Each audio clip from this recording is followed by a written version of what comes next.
반쪽 출범한 윤석열 정부가 내일 추경 편성을 위해서 첫 임시 국무회의를 예고했는데요. 일단 대통령을 포함해서 장관까지 모두 11명이면 회의를 열 수 있는 것으로 YTN 취재 결과 확인이 됐습니다. 그렇기 때문에 어제 취임 직후 임명한 장관 7명에 청문회가 끝난 일부 장관 후보자를 임명 강행할 걸로 보입니다. 현장 취재 기자 연결합니다. 조은지 기자. 네, 용산 대통령실입니다. 네, 정족수가 15명으로 알려져서 국무회의를 과연 열 수 있을까? 이런 의견이 분분했었는데 11명이면 된다는 겁니까? 네, 현재 국무회의 규정 제6조 의사 정족수 등을 보면 국무회의는 구성원 과반의 출석으로 개의하고 출석 구성원 3분의 2 이상 찬성으로 의결할 수 있다고 돼 있습니다. 18개 부처 장관과 대통령, 국무총리까지 모두 20명이 구성원이기 때문에 11명이면 국무회의 개의가 가능하다고 합니다. 대통령실은 이미 법제처의 유권 해석도 받은 걸로 전해졌습니다. 대통령실 관계자는 YTN 통화에서 추경이 워낙에 시급하고 국정 공백이 있어서는 안 된다는 대통령의 의지가 분명하다면서 어떤 방법을 강구할지 검토 중이라고 말했습니다. 이로써 어제 윤석열 장관이 임명한 추경호 경제부 총리 겸 기획재정부 장관 등 7명의 장관과 문재인 정부에서 잔류한 산자부 문승옥, 여가부 정영애 등 관료 출신 비정치인 장관의 청문보고서 채택이 미뤄지고 있는 5명의 후보자 가운데 일부를 임명 강행할 것으로 전해졌습니다.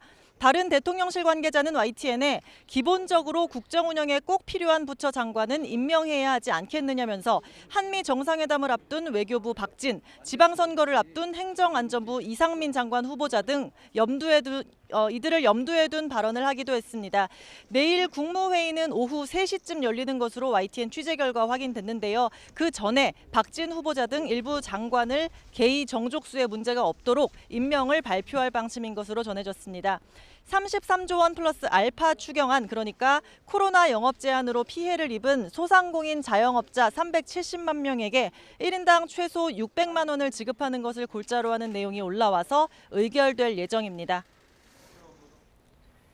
윤석열 대통령이 오늘 업무를 시작하자마자 수석 비서관 회의를 주재했다고요?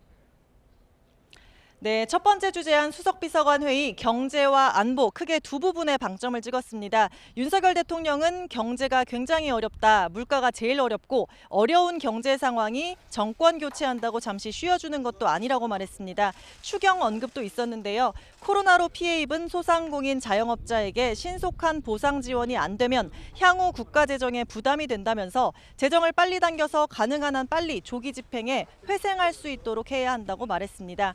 이어 안보 상황도 만만치 않다면서 핵실험 재개 얘기도 나오고 그런 상황이 안보뿐 아니라 국정 다른 부분에 어떤 영향을 줄지 세밀하게 모니터하고 준비해달라고 참모진에게 당부했습니다. 윤석열 대통령은 또 일을 잘하려고 용산에 왔다면서 이방저방 다니면서 구두 밑창이 닳도록 일하자고 강조했습니다.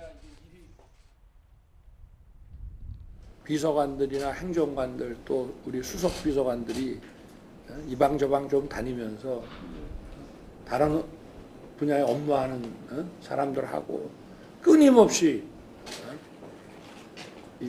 그야말로 정말 구두 밑창에 달아야 됩니다. 그래야 이게 일이 정상적으로 돌아가는 거지. 네, 역대 정권에서 익숙하게 봐왔던 수석 보좌관 회의, 윤석열 정부에서는 자주 보기 어려울 것 같습니다.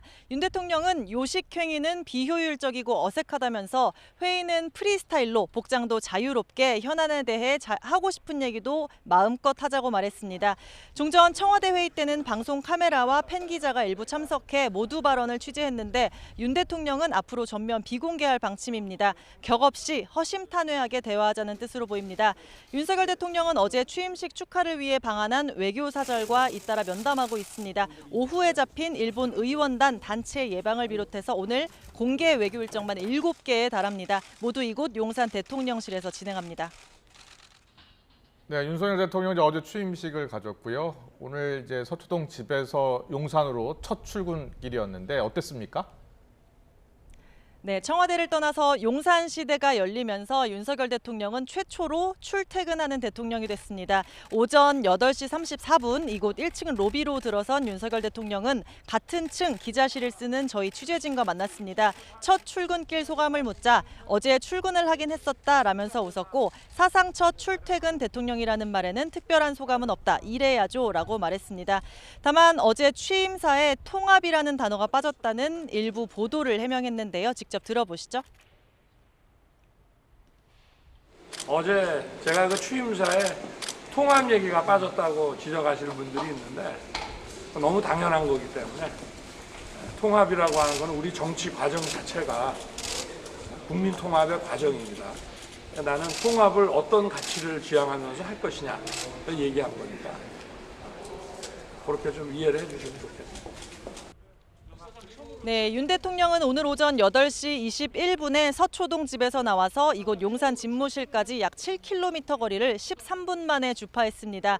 도로 위에 있던 시간은 8분 남짓이라 큰 출근길 교통 혼잡은 빚어지지 않았는데 다만 통제 구간에선 일반 차량 흐름이 잠시 지연되는 등 시민 불편이 있었습니다.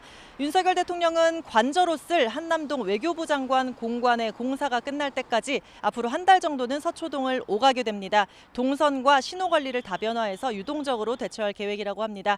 지금까지 서울 용산 대통령실에서 YTN 조은지입니다.